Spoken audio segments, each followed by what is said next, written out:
Hello friends, સ્વાગત છે તમારું મારા આરવી કુકિંગ કિચનમાં। આજે આપણે બનાવીશું ભરેલું મિક્સ શાક। તો આજે ભરેલું મિક્સ શાક બનાવવા માટે મારી પાસે 2 કારેલા પડ્યા હતા। તો કારેલા છે, 5-6 ડુંગળી છે, 5-6 રીંગણા છે અને 5-6 બટેકા લીધા છે। હવે એ બધાને આવી રીતે મેં આમ 4 ચેકા મારી અને જે આપણે ભરેલા શાકનો મસાલો બનાવેલી રેસીપી શેર કરેલી છે એ મસાલો ભરી લીધો છે અને ફટાફટ બની જાય એવી રીતે આજે આપણે ડાયરેક્ટ કુકરમાં બનાવીશું।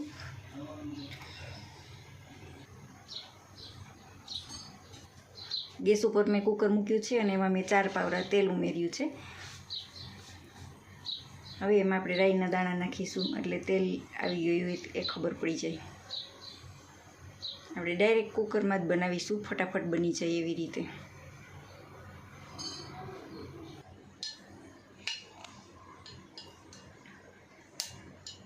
હવે આપણું તેલ આવી ગયું છે, એમાં થોડીક રાઈ ઉમેરીશું,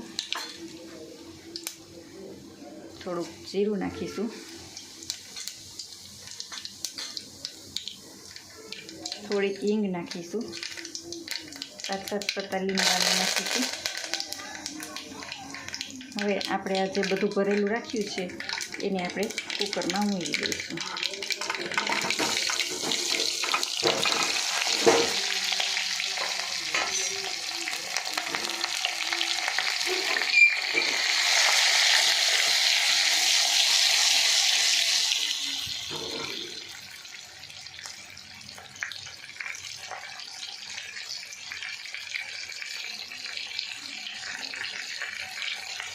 હવે આપણે તેમાં થોડી હળદર નાખીશું,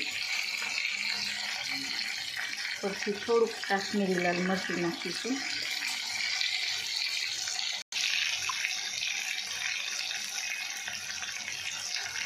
થોડુંક નમક નાખીશું અને હવે આપણે કુકરને આમ ઊંચા નીચે કરી અને હલાવીશું। ચમચાની મદદથી હલાવીશું તો તે ભાંગી જશે ડુંગળી અને બટાકા। થોડી વાર માટે આમ જ આપણે તેલમાં હલાવી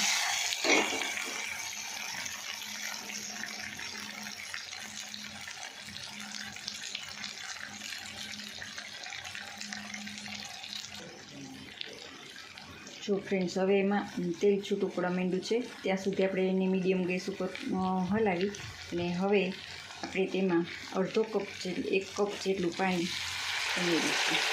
વધારે પાણી નથી નાખવાનું, નહીંતર રસો થઈ જાય છે વધારે।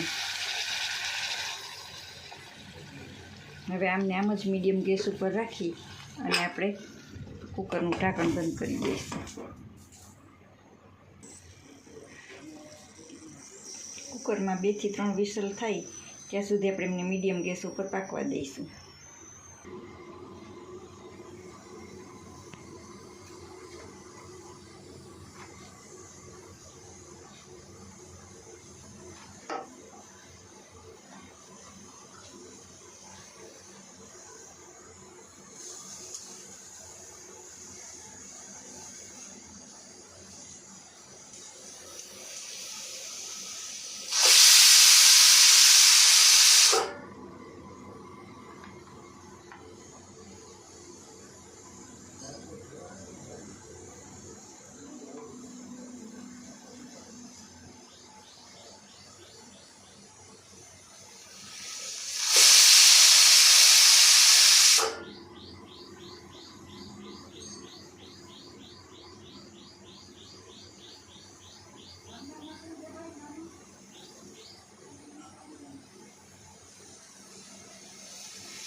જો ફ્રેન્ડ્સ, આપણે 3 વિસલ થઈ ગઈ છે। હવે આપણે ગેસની ફ્લેમ બંધ કરી દઈશું અને કુકરને ઠંડુ થવા દઈશું।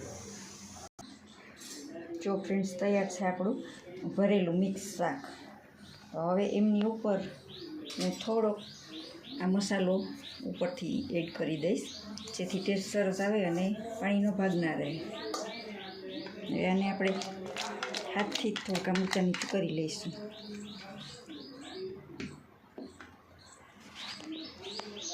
તો તૈયાર છે આપણું મિક્સ ભરેલા રીંગણા, બટેકા, ડુંગળી અને કારેલાનું શાક।